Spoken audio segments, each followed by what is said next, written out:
இப்போ இறைவனை நம்பியவர்கள் இந்த மாதிரி இருக்கக்கூடிய எதிர்காலத்தை பற்றிய கவலை, இல்லை ஏதான நடந்துடுமோங்கிறத பற்றின கவலை, அதை எவ்வளவு தூரத்திற்கு கொள்ளலாம்ங்கிறதெல்லாம் தான் கேள்வியாக இருக்கிறது. அந்த பயம்தான் நம்ம இந்த நவக்கிரகங்கள் கிட்ட கொண்டு போய் நிப்பாட்டி இருக்கு. ரொம்ப பிற்காலத்தை மராட்டிய மன்னர்கள் காலத்திய செய்தி ஒன்று, திருநள்ளாறு தலத்திலே அந்த அரசி ஒரு இரும்பு பாத்திரத்திலே நல்லெண்ணெய் விட்டு தானம் கொடுத்தது, விளக்கெரிப்பதற்கு குறிப்பாக நிபந்தம் கொடுத்ததெல்லாம் பற்றிய செய்திகள் வருது. சனீஸ்வரனுக்குன்னு சொல்லி செய்யப்படுகிறது. சூரியனார் கோவில்ல சூரியன் வந்தார், கிரகங்கள் எல்லாம் அங்கே ஒரு சரும நோய் தீர்வதற்காக சிவபூஜை செய்தார்கள், வழிபட்டார்கள். அப்ப அவங்களே சிவபெருமானத்தான வழிபட்டிருக்காங்க. இப்ப இந்த 10 ரூபா விளக்குக்கும் இந்த பல லட்சம் செலவு பண்ண யாகத்துக்கும் ஒரே மாதிரி உடனே இறைவன் 2 பேருக்குமான வினை கணக்க நான் தீர்த்துட்டேன், சனீஸ்வரன் எந்த வேலையும் செய்ய மாட்டார், உங்களை நல்லபடியா வச்சுப்பாருன்னு மாற முடியாது. அப்படி ஒரு அமைப்பா இது. சனீஸ்வரனுக்கே என்ன சொல்றாங்கன்னா, அதிகபட்சமா ரொம்ப தூய்மையானவனா இருக்கும். மனத்தளவுல, சொல்லுல, செயல்ல, எல்லாத்திலையும் எக்காரணத்தை கொண்டும் குணங்கள்ல எந்த விதமான காம்ப்ரமைஸும் பண்ணிக்காமல் மனதளவில் ரொம்ப ரொம்ப தூய்மையானவனாக இருந்தான்னா அதையே பிரீத்தியா எடுத்துப்பார். இந்த கிரகங்கள்லயே ரொம்ப வில்லனா காமிக்கிறது சனியை மட்டும்தான். பாக்கி குரு, ராகு, கேது இதெல்லாம் கூட ஒன்றும் பெருசா இல்ல. ஜோதிடமே சுபகிரகம், அசுப கிரகம் இப்படி எல்லாம் மாத்தி மாத்தி எல்லாம் பிரிச்சு கொடுத்துடுறாங்க. சனீஸ்வரன் நியாயத்துக்கு ரொம்ப ஆச்சாரத்தை விரும்பக்கூடியவர். கடைசியா அனல்வாதத்துக்கு ஒரு பதிகத்தை எடுக்கும்போது திருநள்ளாறு பதிகம் தான் வருது. போகமார்த்த பொன்முலையால்னு தொடங்கி திருநள்ளாறு பதிகம் தான் வரப்பெற்றது. இப்போ பெருமான் அடியார்களுக்கு அந்த அளவிலே துணை செய்வான். சாத்துக்குடி, கொய்யாப்பழம், குடமிளகா வரைக்கும் எல்லாத்தையும் அறுத்து விளக்கேற்றுறது, தேங்காயில் ஆரம்பிச்சது பூசணிக்காய் அங்கே இங்கேன்னு போய் கரிகாய் எது கிடைச்சாலும் வெட்டி அதில் ஒரு விளக்கேற்றுறது. இது ஒரு நிலைமைக்கு மேலே இது எந்த விதத்தில் ஆபத்தா போகும்னா, ஆரம்பிக்கும் போது நம்ம இதை சிரிச்சு கேலியா நகர்ந்து போயிடுறோம். ஒரு நிலையில இறை மறுப்பாளர்கள், அந்த மாதிரி கொள்கை கொண்டவர்கள் இதை மூடத்தனமா இருக்கேன்னு பேசும்போது இதை நாம முன்னாடி கொண்டாந்து நிப்பாட்டி வச்சுட்டோம்னா, இறை வழிபாடுங்கிற அந்த அவ்வளவு பெரிய ஒரு தாற்பயத்துக்கு முன்னாடி இதை வச்சுட்டோம்னா நமக்கே நாளைக்கு இது ஆபத்தாவது. சனீஸ்வரன் தான் சொல்றாங்க. ஈஸ்வர பட்டமெல்லாம் அவருக்கு யாரும் கொடுத்ததாக சொல்லப்படலை. சனீஸ்வரன் சொல்லக்கூடிய அளவிலே மெதுவா கால் தத்தி தத்தி நடந்து வரக்கூடியவர் என்ற அளவில் தான் அவர் பொருள் கொள்ளப்படுகிறது. ஒரு கால் அவர் கொஞ்சம் உயரம் குறைவாக இருக்கும்னோ, அதனாலேயே அந்த மாதிரி இருக்கக்கூடிய மாற்றுத்திறனாளிகளுக்கு ஏதாவது நீங்க நல்லது செஞ்சீங்கன்னா அவர் மகிழ்வாருன்ட்டு எல்லாம் சொல்லப்பட்டு.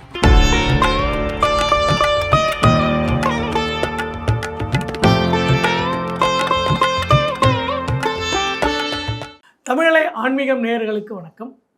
இன்று நம்மிடையே முனைவர் மதுசூதனன் கலைச்செல்வன் இணைந்துள்ளார். வணக்கம் சார். வணக்கம். சமீப காலத்தில் நிறைய பேர் குரு பெயர்ச்சி, சனி பெயர்ச்சி அப்படின்னு நவகிரக தேவதைகள் மேலே ஒரு பெரிய இன்ட்ரெஸ்ட். நிறையா பேர் எல்லா கோயிலையும் நவகிரகமும் இருக்குது, எல்லோரும் போயிட்டு வந்துட்டு இருக்காங்க. இதை நம்ம நாயன்மார்கள், ஆழ்வார்கள் காலத்துலலாம் இந்த மாதிரி ஒன்று இருந்துச்சா? ஏன்னா சம்பந்தர் வேயுறு தோழி பங்கன்லையும், அருணகிரிநாதர் நாள் என் செய்யும், வினை என் செய்யும், கோல் என் செய்யும்லாம் கேட்குறாரு. என்ன இதில் என்ன இது என்ன சமீபத்தில் ஏற்பட்ட ஹைப்பா? இது எப்படி சமய அளவில் இதை பார்த்தோம்னா, இப்போது வேத காலத்திலேருந்து நவகிரகங்களுடைய வழிபாடு நமக்கு இருந்துக்கிட்டு வருது. சூரியனை பெரிய அளவில் வைத்து கொண்டாடக்கூடிய பாகங்கள்லாம் நேரடியாக இருக்க பார்க்குறோம். கிரகங்களுக்கு, நட்சத்திரங்களுக்கு, ராசி மண்டலங்களுக்கெல்லாம் தனித்தனியே ஸ்லோகங்கள் எல்லாம் இருக்குது. மந்திரங்களை வச்சு அந்தந்த கிரகத்துக்கான பிரீத்திக்கு யாகங்கள்லாம் செய்யப்படுது, தானங்கள் சொல்லப்பட்டிருக்கு. இதையெல்லாம் சேர்த்து பேசக்கூடிய ஜோதிடம்ங்கிற அந்த சாஸ்திரமும் ரொம்ப ரொம்ப தொன்மையானது. இன்னும் சொல்லணும்னா பல சமுதாயங்கள்லையும் இதை நம்ம பார்க்கலாம், பல நாகரிகங்கள்லையும் பார்க்கலாம்.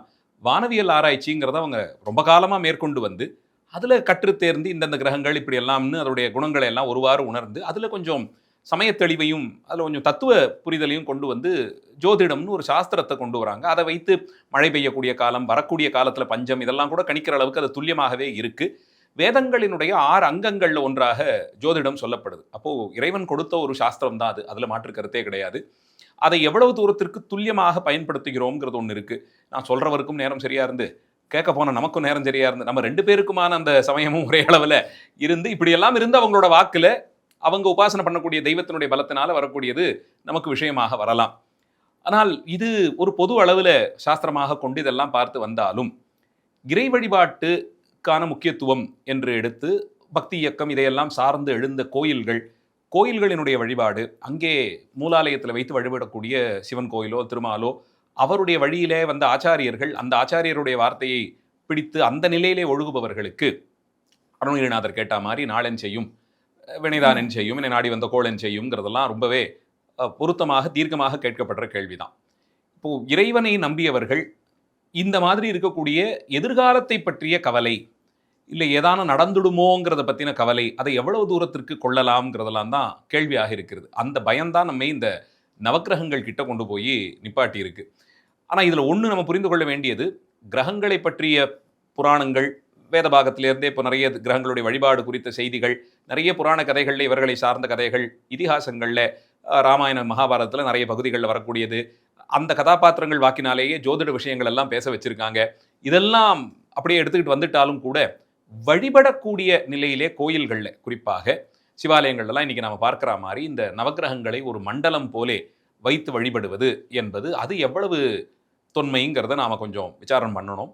அந்த அளவிலே தமிழகத்தை பொறுத்தவரையில் சிவாலயங்களிலே இந்த நூற்றாண்டில்தான் கிரகங்களினுடைய மண்டல அமைப்பு, 3 பேரா 3 வரிசையில் நிற்க வைக்கிறோம் இல்லையா, 9 கிரகங்களை அப்படி வைத்து ஒரு பார்க்காம அளவில் ஒரு மேடையிலே வைத்து வைக்கக்கூடிய அந்த அமைப்பு.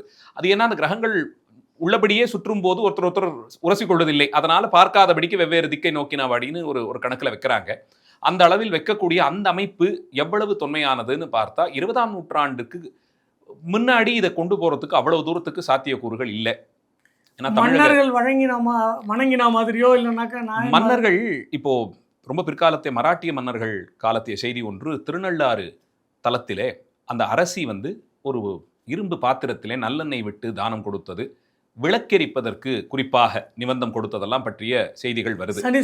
சனீஸ்வரனுக்குன்னு சொல்லி செய்யப்படுகிறது. ஆனால் அது அந்த கோயிலேயே இருந்த விக்கிரகமா, ஒரு சந்நிதிக்கா, அப்படி அதை பொருள் கொள்ள முடியலை. இப்போது கிரகங்களினால் ஏற்படக்கூடிய ஏற்றத்தாழ்வை பற்றி நாம் நிச்சயமாக நம்புகிறோம், ஏற்றுக்கிறோம். அது நம்ம முன்னாடியே சொன்ன மாதிரி நம்பிக்கையாளர்களுக்கு இதிகாச புராணங்கள் இதெல்லாம் சொல்லிட்டு வருது. ஆனால் அந்த மாதிரி ஒரு தாழ்வு வரும்போது பயம் கொண்டு வணங்குவதோ, இல்லை ஏற்றம் வரும்போது மகிழ்ந்து போற்றுவதோ வணங்குவதோ, இது இரண்டுமே நாம் தெய்வமாக யாரை கருதுகிறோமோ அவங்க கிட்ட தான் இருக்கணும். இப்போ சிவனடியார் பெருமக்களுக்கு ஜாதகம் ஜோசியம் எல்லாம் இல்லையான்னு கேட்டால் அப்படிலாம் இல்லை. நிச்சயமாக உலகிலே பிறந்தவர்கள் அத்தனை பேருக்கும் பிறந்தபோது இருந்த கிரகச்சூழல் அந்த அமைப்பை வைத்து ஒரு ஜாதகம் கணிக்கப்படும்.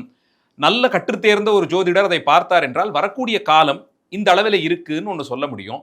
ஆனால் அவருக்குமே கூட முன்வினை பயனெல்லாம் அறிந்திருப்பதற்கு வாய்ப்புகள் இல்லை.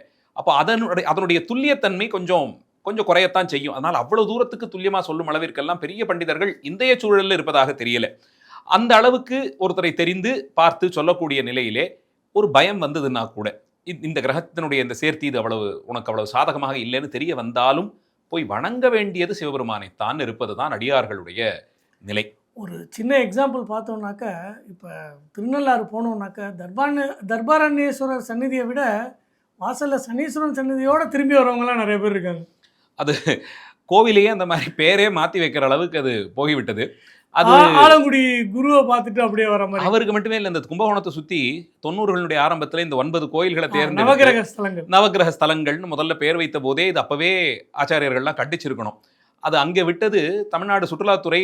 அது ஒரு நல்ல ஒரு ஸ்கோப்பாக அதை எடுத்துக்கிட்டு அதை ஒரு ப்ராஜெக்டாகவே டிசைன் பண்ணி 3 நாட்களில் நவகிரக தல யாத்திரை அப்படின்னு போட்டு கும்பகோணத்திலேருந்து சென்னையிலேருந்து புறப்பட்டு போய் இதெல்லாம் தரிசனம்னு ஆரம்பிக்கிறாங்க. ஒரு சப் கொஸ்டின் இருக்கு என்னன்னா, அட்லீஸ்ட் அந்த நவகிரகத்தை போய் தரிசனம் பண்ணுறதுக்காக போகிறவங்களானும் அந்த கோயிலில் போய் சுவாமியும் தரிசனம் பண்ணுறதுல அவங்களோட பாவங்களோ இல்லைனாக்கா இந்த மாதிரி பரிகாரமோ ஆயிடாதா?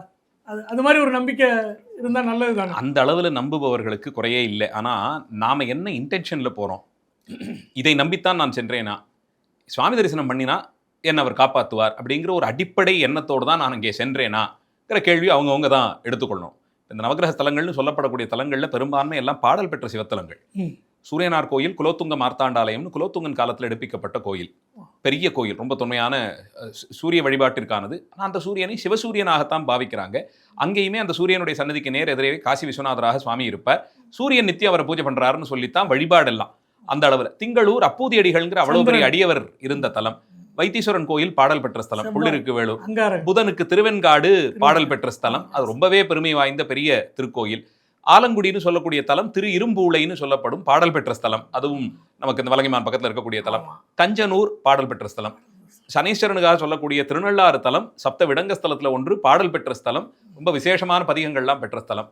திருநாகேஸ்வரம் ரொம்ப உயர்ந்த ஒரு ஸ்தலம், சேக்கிழார் பெருமான் ரொம்ப ஈடுபட்ட தலம், அதுவும் பாடல் பெற்ற ஸ்தலமாக இருக்கக்கூடியது. கீழ்பெரும்பள்ளம் அது அந்த பகுதியில் இருக்கக்கூடிய இன்னொரு தலம். இந்த வரிசையில பல கோயில்கள் அதில் பாடல் பெற்ற தலங்கள், மேலே அடியார்கள்லாம் அரசர்கள்லாம் பெரிய நிபந்தம் கொடுத்து பெரிய அளவிலே கொண்டாடிய தலங்கள் தான். அந்த தலத்துல மூலஸ்தானத்துல சுவாமி தான் இருக்கார்.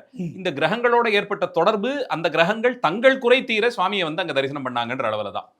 அது கூட எல்லா கோயிலுக்கும் அப்படி நேரடியா கதைகள் இல்ல. ஒரு சில கோயில்களுக்கு இதுல அந்தந்த கிரகங்கள் வந்து வழிபட்டது. இப்போ சூரியனார் கோவில்ல சூரியன் வந்தார், கிரகங்கள் எல்லாம் அங்கே வந்து ஒரு சரும நோய் தீர்வதற்காக சிவபூஜை செய்தார்கள், வழிபட்டார்கள். அப்ப அவங்களே சிவபெருமானத்தான வழிபட்டிருக்காங்க. திங்களூர்லயே ஆகட்டும், செவ்வாய்க்கான வைத்தீஸ்வரன் கோயிலே ஆகட்டும், அவர் வந்து வைத்தியநாத சுவாமியைத்தான் செவ்வாய் கிரகம் வழிபடுறார். இப்படி அந்தந்த தலங்கள்லேயும் அந்தந்த தெய்வங்கள் வந்து சுவாமியை வழிபட்டு, கிரகங்கள் வந்து இறைவனை வழிபட்டு போது நாம நேரடியாக செய்ய வேண்டியது அதுதான். அங்க கிரகங்கள் சாட்சியா இருக்கு. இப்போ உங்களெல்லாம் ஆட்டி வைக்கிற எனக்கே பெரிய பிரச்சனை வந்தது, அப்போ இவர்கிட்ட தான் நான் வந்தேன், உங்களுக்கும் என்னால் ஏதாவது சிரமம் வந்ததுன்னா, ஏன்னா கிரகங்கள் தங்கள் இஷ்டப்படியெல்லாம் நடந்துக்கிறது இல்லை. சிவபெருமான் அவர்களை நியமித்திருக்கார் நம்முடைய வினைக்கணக்கை தீர்க்கறதுக்கு. அந்த மாதிரியான ஒரு பிறவியை கொடுத்து, அந்த பிறவி இப்படி ஒரு காலத்தில் வரும்படியாக பிறந்து, அந்த பிறவியில பெற வேண்டிய வினையெல்லாம் நம்மளை சேர்த்து அடிக்கக்கூடியது. இதற்கு தொடர்பு யாருன்னா கிரகங்களோட தொடர்பு படுத்தி, இவன் செய்த வினைகள்ல இந்த கஷ்டங்களை இவருடைய பார்வையில அவன் சந்திக்கட்டும், இந்த நிலையில அவன் அனுபவிக்கட்டும்னு ஒரு கணக்கு அவர் கொடுக்கிறார். அந்த காலச்சூழல்ல இன்னும் வினை கூடாமல் இருப்பதற்கு, தவறான ஏதாவது முடிவெல்லாம் எடுக்காமல் இருக்கணுங்கிறதுக்காகத்தான் அந்த நேரத்துல நாம இறை வழிபாட்டுல மனதை செலுத்தணும்னு எல்லாம் சொல்றாங்க. என்னவானாலும் இறைவன் எனக்கு இருக்கார் அப்படின்னு. இன்னொன்று இவங்க புரிந்து கொள்ள வேண்டியது, நீங்க போய் 100 விளக்கேற்றினாலும் 300 முறை சுத்தி சுத்தி வந்தாலும் அந்த கிரகங்கள் முடிஞ்சதுன்னா நம்மளையே பார்த்து கேட்கும், இப்போ நீ என்னை எத்தனை வாட்டி சுத்தினாலும் என்னால் ஆகக்கூடியது ஒன்றுமே கிடையாது. இது முழுக்க வந்து ஒரு ஒரு ப்ரோக்ராம் பண்ண மாதிரி. இது கோடிங்கை யாரோ பண்ணிட்டு அங்கே ரன் பட்டனை தட்டிட்டு அவங்க உட்காந்துருக்காங்க. அதை போய் இன்டர் பண்ணவே முடியாது, அது நடந்துகிட்டே இருக்கும். அந்த சுழற்சிக்கு இப்போ நீங்க நினைச்சு பாருங்க, ஒரு ஒரு 2 ரூபாய்க்கு விளக்கு, எள்ளு விளக்கு ஒரு 10 ரூபாய்க்கு ஒருத்தர் ஏற்றலாம். யாரோ ஒருத்தருக்கு இந்த கிரகம் பிரச்சனை இருக்குன்னு, இன்னும் ஒருத்தர் ஒரு 1 லட்சம் ரூபாய் செலவு பண்ணி பெரிய யாகம் பண்ணலாம்.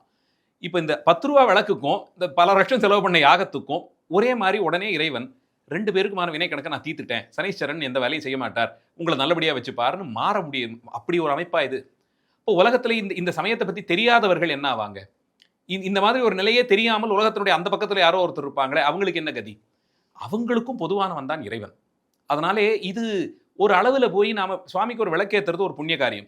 அந்த அளவுல ஒரு நல்ல நெய் விளக்கு, என்னால் முடிஞ்சது ஒரு விளக்குக்கான நெய் தான்னா அதை கொண்டு போய் ஏற்றிட்டு, இறைவா உன்ட்டே என்னுடைய பொறுப்பெல்லாம் ஒப்படைச்சிட்டேன், என்னை பார்த்துக்கோன்னு சொல்லிட்டு வர்ற தைரியத்தை தான் சமயம் நியாயத்துக்கு விளக்கணும். ஒரு மன திருப்தி, மன சாந்தி, மனத்துக்கு ஒரு பலம், அது அவ்வளவுதான். மாறுமான்னு கேட்டா அதை நம்ம நிச்சயமா சொல்லவே முடியாது.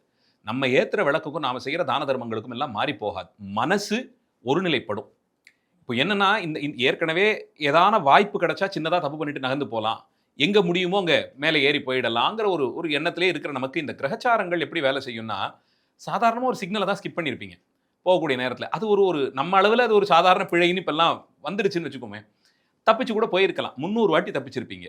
இந்த கிரகத்தினுடைய பாதிப்புல வரும்போது அந்த ஒரே ஒரு சாதாரணமாக ஸ்கிப் பண்ண ஒரு சிக்னல் மாட்டிக்கும். எதிர போய் என்ன ஆகும் நமக்கு தெரியாது. ஒரு போலீஸ் பிடிச்சி ஃபைன் போடலாம், திட்டலாம், அது ஒரு பக்கம். இன்னொரு பக்கம் எதிர்பாராத விதமாக அங்கேயே ஒரு வண்டி வந்தது, நமக்கு தெரியாது. அப்போ சின்ன ஒரு பிழை கூட இந்த நேரத்தில் செய்யும் போது அது பெரிய அளவில் பாதிப்பை ஏற்படுத்தும். இவன் வினைக்கணக்கை பெருசா எப்படி தீர்க்கிறதுன்னு பார்க்கும்போது சின்ன பிழை தானே, அதில் என்ன சொல்லக்கூடிய ஒரு பொய் வாழ்க்கையை மாற்றி அமைக்கும்லாம் சொல்லுவாங்க இல்லையா, அது இந்த மாதிரி நேரத்தில் நடக்கும். அதனால இப்போ சனீஸ்வரனுக்கே என்ன சொல்றாங்கன்னா, அதிகபட்சமா ரொம்ப தூய்மையானவனா இருக்கணும். மனத்தளவில், சொல்லில, செயல்ல, எல்லாத்திலையும் எக்காரணத்தை கொண்டும் குணங்கள்ல எந்த விதமான காம்ப்ரமைஸும் பண்ணிக்காமல் மனதளவில் ரொம்ப ரொம்ப தூய்மையானவனாக ஒருத்தன் இருந்தான்னா அதையே பிரீத்தியா எடுத்துப்பார். அதுவே அது ரொம்ப உத்தமமாக அவர் ஏற்றுக்கொள்வார். ரொம்ப ரொம்ப ஏன்னா தூய்மையானவனா இருக்கிறது அவ்வளவு சுலபம் இல்லை. அதுவே பெரிய கஷ்டமான ஒரு பரிகாரம் மாதிரி ஒருத்தன் பண்ணிட்டு வரான்னா அதையே பிரீத்தியாக எடுத்துப்பார். எந்த நிலையிலும் அவன் பொய் சொல்லலை, அவனுக்கு நான் கூட நிற்பேன். இந்த கிரகங்கள்லயே ரொம்ப வில்லனா காமிக்கிறது சனியை மட்டும்தான். பாக்கி குரு, ராகு, கேது இதெல்லாம் கூட ஒன்றும் பெருசா இல்ல. ஜோதிடமே சுபகிரகம், அசுபகிரகம் இப்படி எல்லாம் மாத்தி மாத்தி எல்லாம் பிரிச்சு கொடுத்துடுறாங்க. சனீஸ்வரன் நியாயத்துக்கு ரொம்ப ஆச்சாரத்தை விரும்பக்கூடியவர். ரொம்பவே தன் நிலையில யார் ஒருத்தர் சரியா இருக்கானோ அவனுக்கு தான் வந்தாலுமே கூட அவன் எதுவும் தொந்தரவு பண்ண முடியாத அளவில் அவர் இருப்பாரே தவிர போய் சிரமப்படுத்த மாட்டார். அவனுடைய வினைக்கணக்கின்படி அவன் எந்த சிரமத்தை அனுபவிக்கணும்னாலும், சாதாரணமாக சொல்லக்கூடியதான் ஹரிச்சந்திரனுக்கு வந்து இந்த பார்வையே அவனுடைய வாழ்க்கையை புரட்டி போட்டது. அவனை சோதிக்கணும்னு புறப்பட்ட போது அவனுக்கு கிரகஸ்தானமும் இந்த மாதிரி இருந்ததுனால பெரிய தேசத்துக்கு ராஜாவை கொண்டு வந்து ஒரு சுடுகாட்டுல பிணமரிக்கக்கூடிய தொழிலுக்கு தள்ளித்து. அந்த நேரத்திலையும் அவன் தன் மகன்தான்னு தெரிந்த போது கூட விடாமல் நின்றது தான் அவனுடைய அந்த சத்தியத்திற்கான பரிசு. நலன் ஸ்டோரி கூட நளனுடைய கதையும் அதே தான். அந்த அந்த தரித்திரம் பிடித்த போதுதான் அவன் சகலத்தையும் இழந்தான். உடுத்திக் கொள்வதற்கான உடை கூட இல்லாமல் மனைவியினுடைய புடவையில ஒரு ஒரு முழத்தை கிழிச்சு கொடுக்க அது எல்லாத்தையும் முடிச்சு முடிச்சு பல வர்ணத்துல கட்டிக்கிட்டான். அதனால தான் அந்த நிறைய வர்ணத்தாலான துணியை கட்டக்கூடாதுன்னு சொல்லுவாங்க. அது வந்து அது தரித்திரத்தினுடைய ஒரு ஒரு சின்னம். அது பல இப்ப அதுதான் வர்ணத்தாலான fashion. நம்ம அந்த மாதிரி மாறிட்டோம். பல வர்ணத்தாலான உடுப்பு வந்து இடையில கட்டக்கூடாது, லுங்கி மாதிரி எல்லாம் கட்டாதேன்னு சொல்றது காரணம் அது நளன் அப்படித்தான் உடுத்தினா. இந்த மாதிரி ஒரு தோஷம் பீடித்த போது மனைவியினுடைய புடவையிலேருந்து ஒரு ஒரு முழத்தை குறைச்சி அவ கிழிச்சு கொடுத்தா அதை முடிச்சிட்டான். இப்போ இதை வந்து கிரகங்களோட இதுன்னு எடுத்துக்கிறதா இல்லைன்னா விதின்னு எடுத்துக்கிறதா? ஏன்னா வினை வினை வினை கணக்க கிரகங்களை கணக்கு கொண்டு விதின்னு வச்சுக்கிட்டோம்னு வச்சுக்கோங்க, கிரகங்களை கொண்டு அதை நிறைவேற்றுறார். நிறைவேற்றுறார். அப்படி வச்சுக்கிட்டாக்க பூம்பாவையே திருப்பி எழுப்பியிருக்காங்க. ம். சுந்தரர் வந்து முதலை உண்டு முதலை சிறுவனை. உண்ட சிறுவனை விட்டுருக்காரு. ஈவன் மார்க்கண்டேயர் எடுத்துக்கலாமே, ம். போய் சிவனை போய் கட்டி பிடிச்சிருந்தாக்க 16 வயசுலேயே வச்சிருக்காரு. இதுக்கும் அதுக்கும் எப்படி பார்க்கறது? திருவருளுடைய வீரியம் இது எல்லாத்தையும் தாங்கி நிற்கும். அருளாளர்களுக்கு அது நிச்சயம் நடக்கும். அந்த அளவுக்கு அருட்தன்மையிலே தோய்ந்தவர்களுக்கு இது கட்டுப்படும். சாமானியர்களுக்கு அப்படின்னும் போது அருளாளர்களை நாம பிடிச்சுக்கிறோம், அவ்வளவுதான். இது அங்கம் பூம்பாவையினுடைய தவத்திற்கு இது நடந்ததான்னு கேட்டால் அது என்னைக்கோ நடந்திருக்கணும். சிவநேச செல்வர் செய்து வந்த வழிபாட்டுக்கு மட்டுமே அது நடந்திருந்தால் என்றோ, ஞானசம்பந்தருடைய அருட்பாடலுக்கு அது கட்டுப்பட்டது. அந்த இடத்திலே இது மாதிரியான விதிக்கணக்கும் நீக்கப்பட்டது ஆச்சாரியர்களுக்காக மட்டும்தான். இப்போ ஞானசம்பந்த பெருமான் மதுரைக்கு போய் சைவ சமய ஸ்தாபனம் பண்றார். அதுக்கு முன்னாடி காட்சியை பெரிய புராணத்தில் சேக்கிழார் வர்ணிக்கும் போது திரு மறைக்காடுன்னு சொல்லக்கூடிய வேதாரண்யம் தலத்தில் சம்பந்தரும் அப்பர் சுவாமிகளும் சேர்ந்து யாத்திரை பண்ணிட்டு வந்து அங்கே எழுந்தருளி இருக்காங்க. அங்கே குலச்சிறையார்னு சொல்லி மதுரை பாண்டிய மன்னனுடைய அமைச்சர் அங்கே வரார். அங்கே மங்கையர்க்கரசியார் மூலமாக அரசியார் மூலமாக நடந்த செய்திகள் எல்லாம் சொல்றார். சமண மதம் அங்கே பல்வேறு கலகங்களை செய்து கொண்டிருக்கிறது, சமணர்களால் அங்கே நிறைய சிரமங்கள் ஏற்படுது. இதே போக்கில் இப்படியே போச்சுன்னா கோயில் வழிபாடுகள்லாம் முட்டும் போகல இருக்கே, தமிழ் வழங்கக்கூடிய பாண்டிய நாட்டிலே அதற்கே ஒரு சிரமம் ஏற்பட்டதே, சம்பந்தர் வந்துதான் இதை தீர்த்து வைக்க முடியும்னு மங்கையர்க்கரசியார் திருவுள்ளம் பத்தினார்கள். அந்த அளவிலே நானும் வந்திருக்கேன், நீங்க எங்களோட புறப்பட்டு பாண்டிய நாட்டிற்கு வரணும்னு குலச்சிறையார் சொன்னபோது சம்பந்த சுவாமிகள் உடனே அதற்கு இசைகிறார். நிச்சயமா வருகிறோம்னு இசைகிறார். அப்ப அப்பர் சுவாமிகள் அந்த இடத்துல ஒரு விஷயம் சொல்றார். அவர் சமணர்கள் இந்த ஜோதிடத்துல நல்ல வல்லமை பொருந்தியவர்கள், நான் அவர்களோடையே பலகாலம் இருந்தவன், மாந்திரிக முதலியவற்றெல்லாம் செய்யக்கூடியவர்கள். இப்ப இருக்கக்கூடிய இந்த கிரக சூழ்நிலை அத்தனை தூரம் நமக்கு சாதகமாக இல்லாதபடியால் இதை கொஞ்சம் தள்ளி வைக்கலாமே, மதுரை யாத்திரை இப்ப செய்ய வேண்டாமேன்னு சொல்றார். அப்பருக்கு அதுல நம்பிக்கை இருந்திருக்கு அப்படின்னா? எல்லாருக்குமே நம்பிக்கை இருக்கு, அத்தனை பேருக்கும் இருக்கு. ஓ. யாரும் அது இல்லாமல்லாம் செய்யல இல்லாம- யாருமே. அதனால தான் நான் சொல்றது, கிரகங்களை தூஷிக்கவே கூடாது. கிரகங்களை நாம் தூஷிப்பதில்லை. அதனால தான் அந்த வார்த்தையெல்லாம் சொல்லி யாரையும் திட்டக்கூடாதுன்னு சொல்றது. ஆ. தூஷிக்கிறதுக்கான விஷயம் கிடையாது கிரகங்கள். ஒரு காலத்தையும் அதை செய்யக்கூடாது. ஏன்னா தேவகுட்டத்தை சேர்ந்தவர்கள் சிவபெருமானாலே நியமிக்கப்பட்டிருக்கிறார்கள். பல ஊர்களில் அவங்க சிவபூஜை செஞ்சிருக்காங்க, சிவபக்தர்களாகவே தங்களை காட்டிக்கொள்வதனாலே சிவபெருமான் சொன்ன வாக்கை அவர்கள் கடைபிடித்து ஒழுகுபவர்கள். அதனால் அவர்களை திட்டுவதிலையோ நொந்து கொள்வதிலோ நமக்கு ஒன்றும் காரியமே கிடையாது. அதே அளவில் தான் இங்கேயும் கூட இப்போ சம்பந்த சுவாமிகளை இவர் தடுத்து நிறுத்துறார். அப்பர் சுவாமிகள் இது வேண்டாமே, கொஞ்சம் தள்ளி போடலாமேன்னு சொன்ன போது தான் ஞானசம்பந்தர் கோளறு பதிகம் ஒரு பதிகத்தை பாடுறார். கோள்ங்கிற சொல்லுக்கு மாறுவதுன்னு அர்த்தம். நம்ம சொல்ற கோள் கிரகங்கள் மாறிக்கொண்டே இருப்பதனால, இடம் மாறி மாறி மாறி வர்றதுனால கிரகங்களையும் கோள்னு நாம சொல்றோம். ஒரு ஒரு ஒரு விஷயத்தை கோள் மூட்டுறதுன்னு சொல்றோம்ல, ஒருத்தர் பத்தி நம்ம போய் இல்லாத ஒன்றை சொல்லும் போது அது மாற்றி சொல்லும் போது வரக்கூடியதுதான். அந்த அளவில் கோள்கள்னு சொல்லக்கூடியது இந்த மாறக்கூடியது. அதுகளுக்கு ஒரு நிரந்தர ஸ்தானம் இல்லை, வெவ்வேறு பகுதிகளுக்கு நகர்ந்து கொண்டே இருப்பார்கள். அவர்களால் ஆகக்கூடியது அடியார்களுக்கு வினை கணக்கின்படி நடக்கும். ஆனால் அதை நல்லனவாக ஆக்கி வைப்பார்கள். நமக்கு ஒரு காலத்திலும் அப்பர் சுவாமிகள் வாக்கும் பலிக்குது. ஏன்னா சம்பந்த சுவாமிகள் எழுந்தருளின மடத்துக்கு அவங்க தீ வைக்கிறாங்க. சமணர்களால பல்வேறு இடைஞ்சல்கள் அங்கே விளைவிக்கப்படுகிறது. அதை நாம் இப்படியே தான் பார்க்கிறோம். ஆனா அந்த இடத்துல ஒவ்வொரு இடத்திலும் சம்பந்தர் திருவைந்தெழுத்தினுடைய சிறப்பை ஓதி ஓதி ஓதி சிவபெருமானை சிந்தித்து சிந்தித்து ஆலவாயில் அப்பனே அருள் செய்யாயேன்னு மதுரை சொக்கநாதரை வேண்டி வேண்டி வேண்டி கடந்து வந்தார். அருணகிரிநாதரும் சொல்லும் போது நாளன் செய்யும் நிதானம் செய்யும் நாடி வந்த கோளன் செய்யும் எல்லாம் சொல்லி முடிச்சுட்டு கடைசியில தோளும் கடமும் கண்ணின் முண்டே வந்து தோண்டிடுனேங்கிறார். கந்தர் அலங்காரத்தை சொல்லும் போது கண்ணை மூடி தியானம் பண்ணா சுப்பிரமணிய சுவாமி தன்னுடைய திருவடிகளோட தோல்ல அந்த கடம்ப மாலையோடு 12 கைகளோட 6 முகங்களும் சிரித்தபடிக்கு ஒரு க்ஷணப்பொழுதுல ஒருத்தருக்கு தோன்றிவிட்டால் உள்ளுக்குள்ள ஒரு தைரியம் வந்துடும். யாரா எனக்கு எதிர நிற்க முடியும்? முருகப்பெருமான் இருக்கும்போது எனக்கு என்ன எதிர்? பார்த்துக்கலாம், எதுவானாலும் முருகன் எனக்கு துணை நிற்பானேங்கிற அசாத்தியமான ஒரு விசுவாசம் வரும், தைரியத்தை கொடுத்து வந்துடும். அந்த தைரியம் ஒரு எள்முனை அளவும் மாறாது இருக்கக்கூடியதெல்லாம் ரொம்ப கடினம். ஆனா வளர்த்து கொள்ளணும். அடியார்கள் இறைவனை அந்த அளவுக்கு நம்பும் போது கிரகங்கள் பேர்ல அவமரியாதையோ தூஷணமோ இல்லாமல் நமக்கு அதால ஆகக்கூடியது ஒன்றுமில்லைன்னு விலகி போவாங்க. அவ்வளவுதான். இப்படித்தான் இந்த கிரகங்களுடைய வழிபாட்டை நம்ம பார்க்க வேண்டியது. கோயில்களுக்குள்ள அவர்களுக்கான இடம் எல்லாம் எதுவும் ஸ்பெசிஃபிக்கா சொல்லி இருக்கல. கிரகங்களுடைய வடிவங்கள் வைத்து வழிபடுவதெல்லாம் துவாரத்தில் வைத்து வழிபடுவது உண்டு. இந்தியாவினுடைய கிழக்கு பகுதிக்கு போனீங்கன்னா, ஒடிசா இந்த பக்கங்கள்லாம் போனீங்கன்னா, எல்லா கோயில்லையுமே துவாரத்திலேயே வாசற்படி மேலேயே 9 கிரகங்களையும் பொருத்தியே வைத்திருப்பார்கள். அங்கேயும் வழிபாடு இருக்கு. வழிபாடு உண்டு. இருக்க வேண்டிய இடத்துல அவங்கள வாசலுக்கு மேலே இப்படி அமைப்பாக வைத்திருப்பார்கள். ஆகாசத்தை குறிக்கிற மாதிரி கிரகங்கள்லாம் இருக்கு. அந்த ஆகாசம் தான் மேல இருக்குன்னு காட்டுறபடிக்கு தான் வைக்கிறாங்க. நீங்க தெற்காசிய நாடுகளுக்கு போனீங்கனாலும், கம்போடியாவிலெல்லாம் பல கோயில்கள்லையும் இந்த கிரகங்கள் மேலே இருக்கும். வாசல்லையே மேலேயே 9 கிரகங்கள் சூரியன்லேருந்து கேது வரைக்கும் வரிசையாக அமைத்து காமிப்பாங்க. அதனால் அவை சார்ந்த நம்பிக்கையோ அவர்களை வழிபடக்கூடாதுன்னோ அப்படியே கொள்வதில்லை. ஆனால் அடியார் பெருமக்களுக்கு இவர்களை கொண்டுதான் நாம வாழ்க்கையை நடத்துறோங்கிற எண்ணம் அனாவசியம். அது தேவையே கிடையாது. சிவபெருமான் அத்தனைக்கும் ஆதார பொருளாக இருக்கிறார். நேரடியா அவரையே போய் நான் பற்றுவதற்கு நிலை இருக்கும் போது இதுல போய் நான் முழுவதுமாக விழ வேண்டிய அவசியம் இல்லை. இப்ப நீங்க சொன்ன மாதிரி இந்த கோயில்களுக்கெல்லாம் கிரக பிரீத்திக்காகவே போகட்டும், திருநள்ளாறுக்கோ மற்ற கோயில்களுக்கோ போகட்டுமே. ஆனால் அங்கே போய் வழிபட வேண்டியவர் அந்த திருநள்ளாறுல இருக்கக்கூடிய தர்பாரண்யேஸ்வரர் அவர்தானே தவிர இவர்கள் யாரும் இல்லை. இன்னொன்று நீங்க பார்த்தீங்கன்னா, ஞானசம்பந்தரே அப்பர் சுவாமிகள் தடுத்து நிப்பாட்டுறார், வேண்டாம்ங்கிறார்.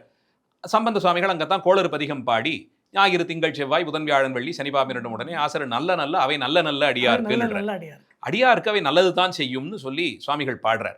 பாடிட்டு மதுரைக்கு எழுந்தருள்றார். மதுரையில பல்வேறு சிரமங்கள், போட்டி, எதிர்ப்புகள், தடையெல்லாம் வெவ்வேறு நிலையில வருது. எல்லாவற்றையும் அவர் இறைவனுடைய திருவருளாலேயே துணிந்து கொண்டு வந்துடுறார்.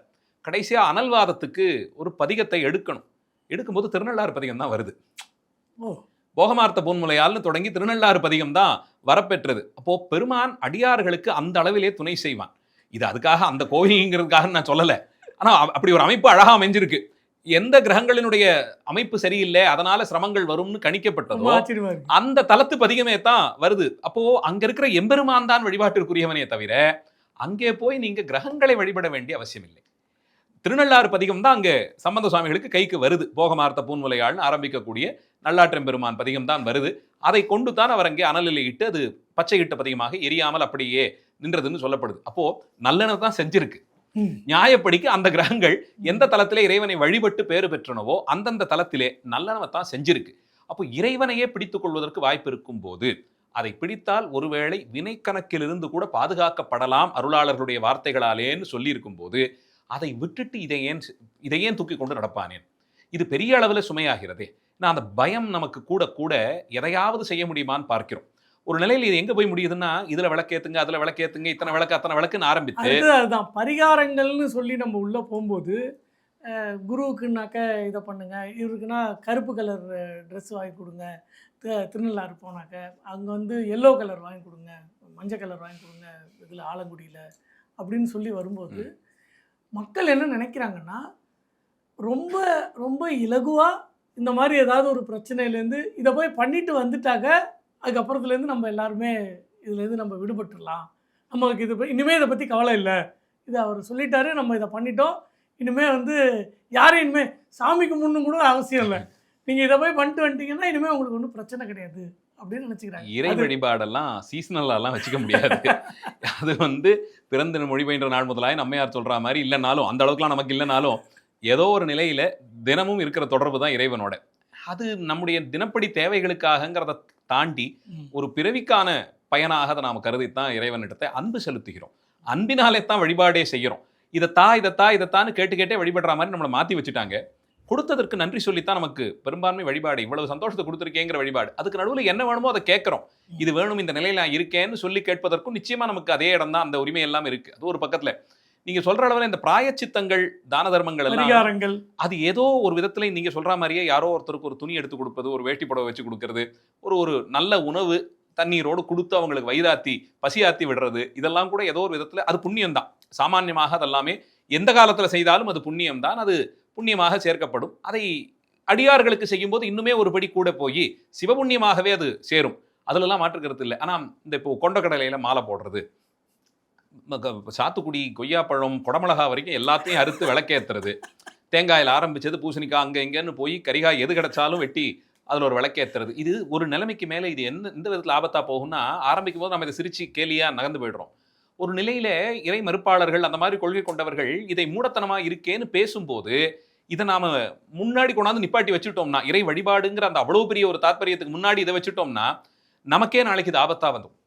இது என்ன இது, இதுல ஒரு ஒரு குடமிளகாயை உடைச்சி திருத்தி விளக்கேத்திட்டா, ஒரு கொய்யாக்காயை உடைச்சி திருத்தி விளக்கேத்தறலாம், இது எங்கேருந்து வருது? இந்த மாதிரி கேள்வி நிச்சயமாக வரும். அப்போ சமய நம்பிக்கையை நாம தான் கொச்சை செய்து கொண்டு வருகிறோங்கிற அபச்சாரம் தான் இதுல வந்து சேரும். இப்போ இந்த சமய நம்பிக்கைன்னு சொல்லும்போது இன்னொரு கேள்வி வருது. இப்போ இருக்கிற இந்த நவக்கிரகத்தையும் நம்ம வந்து சிவபெருமானோட தான் நிறைய அசோசியேட் பண்ணுறோம். வைணவர்களுக்கு இதை பற்றி ஒன்றுமே கிடையாதா? ரொம்ப தெளிவா இருக்காங்க. வைணவ சமயம் நான் பார்த்த அளவிலே ரொம்ப துல்லியமாக அவர்களுக்கான கோட்பாட்டிலிருந்து விலகாமல் இருக்கக்கூடியது. சைவ சமயம் ஒரு பெரும்பான்மை சமயம். அதுல பலதரப்பட்ட மக்களும் ஒன்று கலக்கக்கூடிய ஒரு ஒரு இடம் அது சைவ சமயம்ங்கிறது. அதனாலே விதிகள்லாம் கூட பல நேரங்கள்ல கோர்ல இருக்கிறவங்க ஒரு அளவிலேயும் அடுத்தடுத்த சர்க்கிள்ஸ்ல இருக்கக்கூடியவங்களுக்கு அது கொஞ்சம் குறைஞ்சும் எல்லாம் போய் காலமாற்றங்கள் கடந்த 100-150 ஆண்டுகளாக குறிப்பாக இதெல்லாம் நிறைய மாறி இருக்கு. வைணவர்கள் அப்படி இல்லாமல் அவர்களுக்கான கோட்பாடு ரொம்பவே ஷார்ப்பா வரையறை செய்யப்பட்டு சைவத்துக்கும் உண்டு. ஆனா பலதும் வந்து அதுல கலக்கிறதுனால எது சரியானதுங்கிறத பத்தின குழப்பம் கொஞ்சம் அந்த கோர்லேருந்து தள்ளி இருக்கிறவங்களுக்கு இருக்கத்தான் செய்யுது. தெளிவு இல்லாம இருக்கு நிறைய பேர். அந்த தெளிவு நடுவில் அது ரொம்ப துல்லியமா வரையறை செய்யப்பட்ட சமயம். அதுல மாற்று கருத்தே கிடையாது. கொள்கைகள், கோட்பாடுகள், நித்திய அனுஷ்டானம் இதெல்லாம் ரொம்ப தெளிவாக சொல்லப்பட்டிருக்கு.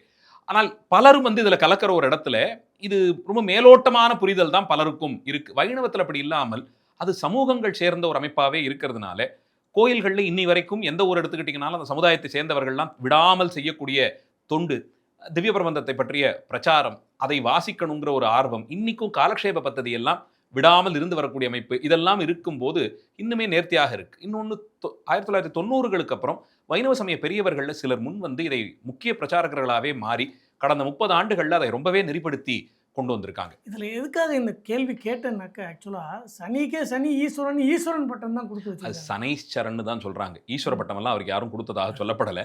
சனைஸ்சரன்னு சொல்லக்கூடிய அளவிலே மெதுவா கால் தத்தி தத்தி நடந்து வரக்கூடியவர் என்ற அளவில் தான் அவர் பொருள் கொள்ளப்படுகிறது.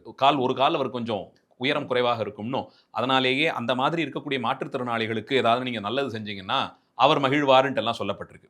அந்தந்த கிரகங்களுக்கு இப்போ குருவினுடைய பார்வை அது நீச்சமா இருக்குங்கிற பட்சத்துல ஆசிரியர் பணியில இருக்கக்கூடியவங்க, வேதம் வல்ல அந்தணர்கள், அந்த குருவினுடைய வடிவமாகவே யாரெல்லாம் இருக்காங்களோ அவங்களுக்கு செய்யக்கூடியதெல்லாம் ஒரு விதத்துல பிரீத்தின்னு சொல்லப்படுது. ஒரு அந்த மாதிரி விதத்துல நல்லா நல்லா தான் இருக்கு. அது அந்த அளவில் இப்ப சனீஸ்வரருக்குமே கூட துப்புரவு பணியாளர்கள், தூய்மை பணியில இருக்கிறவங்களுக்கெல்லாம் நீங்க செய்யக்கூடிய ஒரு நன்மை, அவங்க வந்து தடார்னு சந்தோஷப்பட்டாங்கன்னா அது வந்து ஒரு பெரிய நன்மையை தருமா. அதுக்கு எனக்கு தெரிஞ்ச ஒரு ஜோசியர் அவங்களுக்கு நல்ல அவங்களால சாப்பிட முடியாத எக்ஸ்பென்சிவான ஸ்வீட்ஸ் வாங்கி கொடுங்கம்பார். சாப்பாடு யாராவது வாங்கி கொடுத்துருவாங்க, அது கிடைச்சி விடலாம். அந்த அந்த அளவில் இருக்கும்போது எங்கேயோ அவங்களுக்கு எல்லாம் கிடைச்சிடுது, அவங்களே கொண்டு வந்துடுறாங்க, சாப்பிட்றாங்க. ஒரு நல்ல குவாலிட்டி பாதாம் அல்வா, ஒரு ஒரு ஒரு 100 கிராம் பாதாம் அல்வா காசு கொடுத்து அதை வாங்கி சாப்பிட்ற அளவுக்கு அவங்களுக்கு ஒருவேளை பொருளாதார வசதி இல்லாமல் இருக்கலாம். அதெல்லாம் எதுக்கு நமக்குன்னு இருக்கலாம். அப்படி இருக்கிறவங்களுக்கு இதை கொடுக்கும்போது அது ஒரு அபரிமிதமான சந்தோஷத்தை தரும். இது மாதிரி செய்யறது அவங்க ஒரு க்ஷணப்பொழுது அவங்க சந்தோஷப்பட்டாங்கன்னா அது ஒரு பெரிய பரிசுன்னுட்டெல்லாம் இதுக்கு பிராயச்சித்தங்கள் மாதிரி எல்லாம் சொல்லிட்டு வராங்க. வைணவ சமயத்துல இதுல அவங்க ரொம்ப தெளிவா இருக்காங்க. வைணவர்களுக்கு நவக்கிரக வழிபாடே கிடையாதான்னா சூரிய நாராயணனாக அவங்களும் வைத்து சொல்வதெல்லாம் உண்டு. சூரியனையே அவங்க வச்சு சொல்றதெல்லாம் உண்டு. கிரகங்களை ஏற்றுக்கொள்கிறார்கள். நான் முன்னாடியே சொன்ன மாதிரி சிவாலயங்கள்ல 20ஆம் நூற்றாண்டுல திருப்பணியின் போது உள்ளே நுழைந்த நவக்கிரகங்களை வைணவ ஆலயங்கள்ல கொண்டு வராமல் பார்த்து கொண்டார்கள். அந்த அளவில் இப்போ முன்னாடி சைவ மதம் ரொம்ப பெருசா இருக்கிறனால தான் புதுசா வர தெய்வங்களுக்கெல்லாம் யோசனை இல்லாமல் சிவாலயத்தில் இடம் கொடுத்துடுறோம். இப்போ கொஞ்சமும் தொடர்பில்லாமலே கூட பல கோயில்கள்லையும் வரக்கூடிய புதுசா வரக்கூடிய சன்னதிகள்லாம் பார்க்கிறோம். தர்மசாஸ்தாங்கிற பேர்ல எல்லா கிராமத்துக்குமே ஒரு சாஸ்தா இருப்பார். 8 சாஸ்தாலாம் பிரதிஷ்டையெல்லாம் உண்டு. நான் ஐயப்பனாக வைத்து வழிபடக்கூடிய அந்த சாஸ்தாவினுடைய வழிபாடே புதிதாகவே சில கோயில்கள் எல்லாம் ஏற்பட்டு பழைய கோயில்கள்லேயே ஒரு சன்னதி. அது ஏன்னா இந்த ஒரு 50 ஆண்டுகளாக இங்கே ரொம்ப பிரபலம் அடைஞ்சதுனால இப்போ அதே ஊரில் ஒரு பெருமாள் கோயில் இருந்ததுன்னா அங்கே இதை கட்ட மாட்டாங்க. சிவாலயத்தில் கேட்பதற்கு யாரும் ரொம்ப அவ்வளோ சிரமம் இல்லாததுனால இது மாதிரியாக அனுமார் சன்னதிகள், தனியவே ஒரு ஆஞ்சநேயர் சன்னதி. நீங்கள் பார்த்தீங்கன்னா பழைய கோயில்களில் கூட அது பழைய சன்னதியாக இருக்காது, புதிதாக வந்த அளவில் தான் இருக்கும். இப்போ இது சரியா தப்பான்னு கேட்டால் அந்த கிராமத்துக்கு அங்கே தான் ஒரு சிவன் கோயிலில் தான் இடம் இருந்தது, கட்டினாங்கன்ற அளவில் அப்படியே ஏற்றுக்கிட்டாலும் சைவ மரபுன்னு ஒன்று இருக்குல்ல, அது அங்கே அடிபட்டு போகுது. வைணவத்தில் இப்படி இதற்கு இடம் தராமல் ரொம்ப நேர்த்தியாகவே இருந்து வந்தாங்கன்னு தான் சொல்லணும். இது யார் அப்படி கட்டி காக்குறார்? சைவத்தில் யார் காக்கல, வைணவத்தில் யார் காக்குறார்? அந்த அளவில் பார்த்தோம்னா பெரும்பான்மை சமயம், மறுபடியும் சொல்கிறேன், இதில் பல தரப்புகள் உண்டு, பல்வேறு பேரும் உள்ள வந்து சேரக்கூடிய ஒரு இடம். அவரவர்களுக்கான ஆச்சாரியர்கள், அவரவர்களுக்கான மரபுகள்னு இருக்கிறதுலையே அதையே நிறைய இழந்துட்டோம்.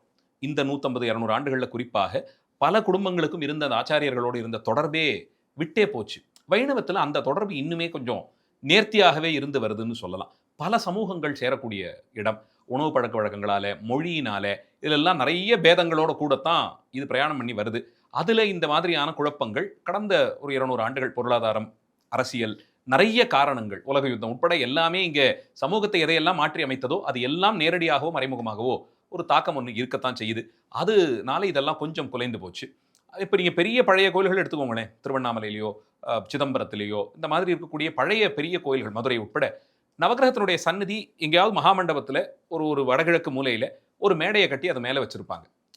முழுக்க முழுக்க அது 20ஆம் நூற்றாண்டாக தான் இருக்க முடியும். அதுக்கு முன்னாடி எல்லாம் அது போய் இப்போ கல்வெட்டுகள் கிடைக்குதே, கோயில்களில் எத்தனையோ சன்னதிகள் குறித்து கல்வெட்டுகள் வருது. இது இருந்ததா சரித்திரம்? சுவாமி அம்பாள் ஆரம்பித்து எல்லாருக்கும். நீங்கள் ரொம்ப பழசெல்லாம், அதாவது எப்போ இருந்ததுனே தெரியாத அளவில் இருக்கிறதெல்லாம் விட்டுடுங்களேன். தஞ்சை பெரிய கோயில் 10ஆம் நூற்றாண்டில் தான் புதிதாகவே கட்டவே படுகிறது. அங்கே இருக்கக்கூடிய பரிவார தெய்வங்கள் எல்லாத்தையும் பற்றி ரொம்பவே நிறைய கல்வெட்டுகள் அவரே பதிவு பண்ணி கொடுத்துட்றார். ராஜராஜன் காலத்திலே பதிவு பண்ணப்படுது. அவருக்கு என்னென்ன நிபந்தங்கள், உணவு என்ன, அபிஷேகம் எப்படி, இதில் எங்கேயும் கூட நவகிரகங்களுக்கு இல்லை. அஷ்ட நாகங்களை பிரதிஷ்டை பண்ணுறார். 8 நாகங்கள், வழிபாட்டிற்குரிய நாகங்களை ஒரு ஒரு ஒரு ஒரு மேடையில் எழுந்தருளை பண்ணுறாங்க. அது குறிப்பெல்லாம் வருது.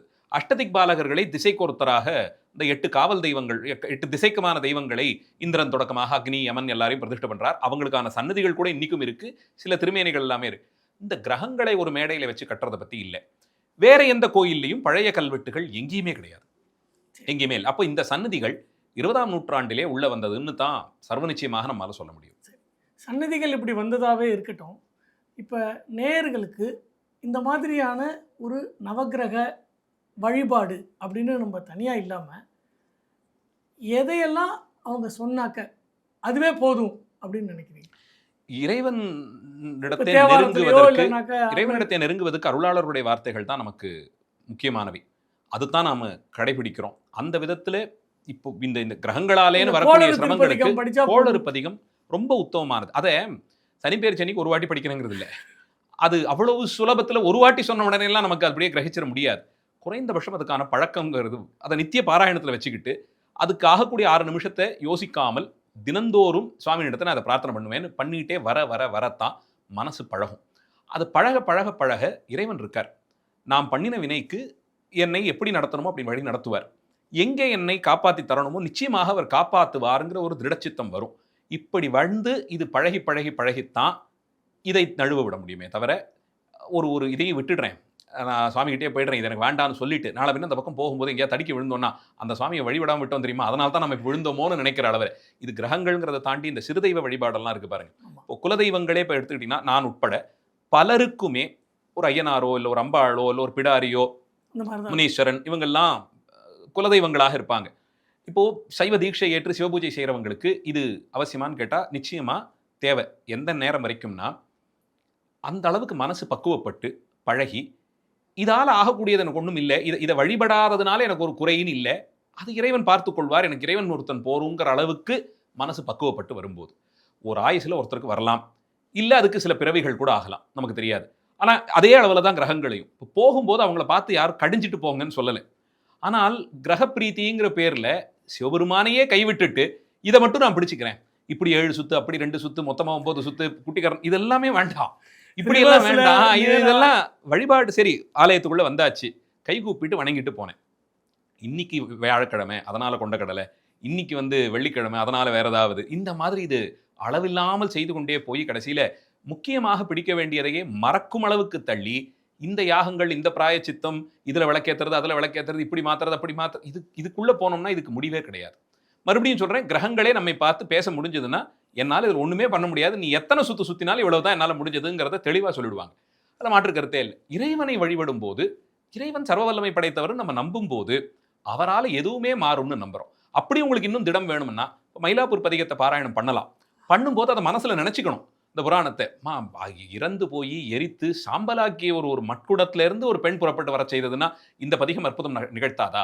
ஒன்றுகொலாம் பதிகம் அப்பர் சுவாமிகள் பாடுற, திருப்பழனத்தில் வச்சு பாடுற அந்த 10 பாடல்களை பாடும்போது பாம்பு கடித்து இறந்தே போன ஒருவன் அந்த விஷம் நீங்கி உயிர் பெற்றானே, நமக்கு அவ்வளோ பெரிய கஷ்டமெல்லாம் வருமானு தெரியாதனா நமக்கு இருக்கிற கஷ்டத்தை சுவாமி தீர்த்து கொடுக்கட்டும், அந்த நம்பிக்கை.